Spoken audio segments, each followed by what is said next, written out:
Hi everyone, let's talk about Cascadia rolling hills stroke rolling rivers, whichever one you prefer to think about. Although I've mainly focused on rolling hills in the video and me playing. I've done a playthrough stroke overview for the game if you would like to see it in action. This is just what I think about the game if you would like to know that. Bear in mind I was paid to make the playthrough portion of the video, so yeah, if you would like to know what I think, here it comes. So coming into it, I love Cascadia as well as the whole flat-out puzzly series of Calico and Verdant as well.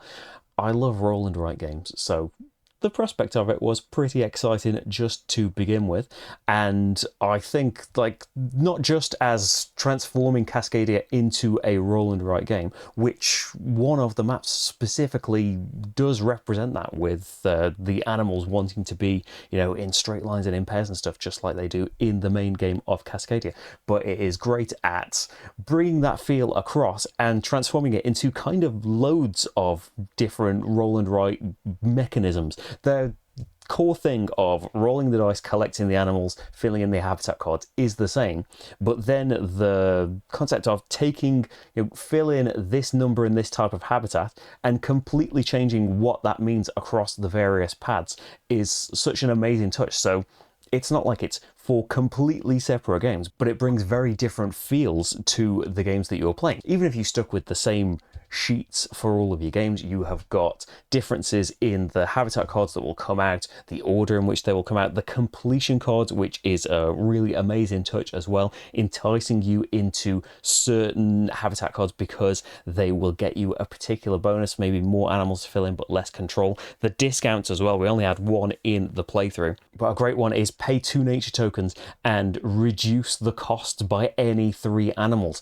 So then your nature tokens, well, if you're me anyway, your nature tokens are probably not going to get spent on manipulating the dice. They're probably just going to get spent reducing bears and elk of the costs of expensive cards when they come out. Or one with a bit of risk to it. You have to choose that card to fill in, then you get to roll one of your dice, and you don't pay any animals of that type. Trick is, though, it might be an animal that you've already got loads of. It might be an animal that isn't even required by that card, so it might not help you out. And if you can't afford it at that point, you just can't have it. They can really change the feel of things. And the fact that the habitat cards are flowing through it, you can see that, well, in a few turns' time, that's still going to be out there, but I'm going to be able to discount it, or I'm going to be able to get this bonus that I prefer, so maybe I'll build up a little bit first, but then a new habitat card will come out and probably be even more tempting by then. The dice system is lovely as well. As I said, the Rolling Rivers and Hills boxes have got a different special die, but having all of these dice available to everybody and then everyone rolling their personal things, it pretty much ensures that everyone's going to be going a slightly different way, even though you've got this same display of habitat cards and completion cards. It's unlikely you're going to be rolling and then picking the same things turn to turn. But yeah, the combination of these dice and the special dice, sometimes, it never came up in our game, did it? The pick any 3 dice.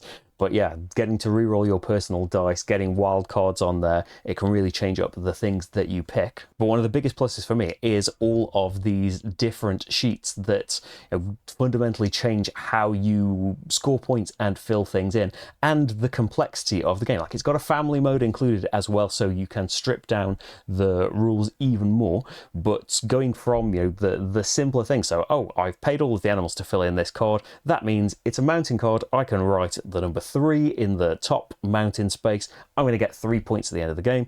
If I get loads of the same habitat, I can get some bonuses. If I get one of every different habitat, I can get some bonuses.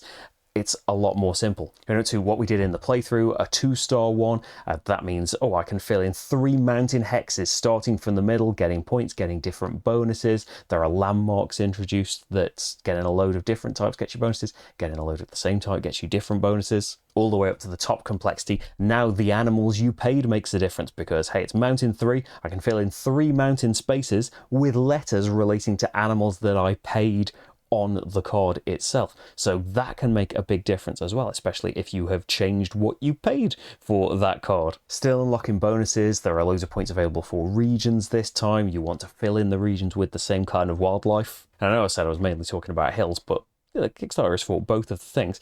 It's the sheet D of rivers that uses a similar thing. You're filling in those letters, but then all of the animals score in different ways largely like they do in the original game of Cascadia as well. So if you are wanting like a pure, how close can we get Cascadia in roll and write form, this is pretty much it. Sure, you're not building up the terrain yourself from the tiles and taking those pairs of things, but you want to place them in certain ways. You are deciding which animals you take, which cards you fill it in.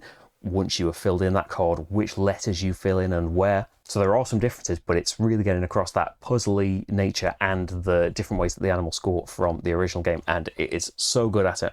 Added together with beautiful art, as always, from Beth Sobel, pretty much guaranteed from the design of original Cascadia and how in love I was with that. It is designed by Randy Flynn, again, from the pedigree of everything that the Flat Out collab has put out over the years. By this point, I was already really looking forward to this, but it's really exceeded my expectations. I think it's an absolutely fantastic roll and write game, just in its own right, as its own thing, but definitely a welcome member of the Cascadia family. I think it works brilliantly, and yeah, I can understand. I don't really see announcements like that and end up all cynical about it, and algorithms reward that kind of cynicism, but yeah, I'm excited for things more than anything, but I can understand kind of the risk that, it's just got the Cascadia name on it, but no, the whole team is behind it. Loads of thought has been put into this, and as I said, it has got the direct relation to the Cascadia game, if you want it to be like that, as well as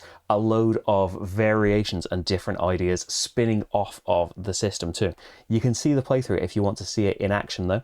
I loved it myself, but hopefully just from the overview, or you can watch a whole game of it if you would like. You can see the game in action for yourself and decide for yourself what you think of it. The Kickstarter page is linked in the description if you would like to see what the final thing will have, how to make it happen, how to get hold of it. As I said in the playthrough, this is all prototype stuff, but it should pretty much be what the game will look like. The only thing that they've said is the printing on the prototype dice. It'll be a bit nicer in the final version. So there we go. Thanks for watching, everyone. If you'd like to see more from me, I've got hundreds and hundreds of playthroughs at this point. Maybe you could look at the original Cascadia if you haven't seen that yet. It's a real treat. Thank you for watching though, and I'll see you for the next game. Bye everyone.